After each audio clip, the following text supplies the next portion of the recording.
Research یہ بات بتاتی ہے کہ چاند اور ستارے یہ بذات ایسے اجسام ہیں جو بے نور ہیں، ان کی اپنی کوئی روشنی نہیں، یہ سورج سے روشنی لیتے ہیں اور پھر دونوں روشن اور منور ہو جاتے ہیں۔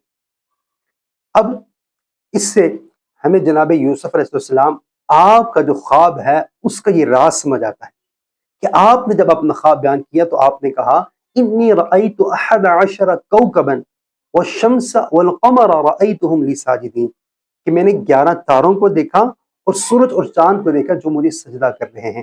آپ نے دیکھا کہ آپ کے بھائی ستارے ہیں، آپ کی والدہ وہ چاند ہیں، اور سورج آپ کے والد گرامی جناب یعقوب علیہ السلام ہیں۔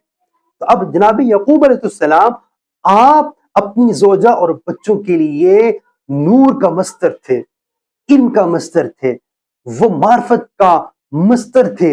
آپ سے ہی نور، علم، معرفت لے کر آپ کی زوجہ اور آپ کے بچوں کو یہ مل رہا تھا۔ تو یہ آپ کا خواب ہمیں جو سائنس آج تحقیق بتاتی ہے، قرآن کریم صدیوں پہلے اس راز کو پہلے ہی بتا چکا ہے۔ سبحان اللہ۔ فلا يتدبرون القرآن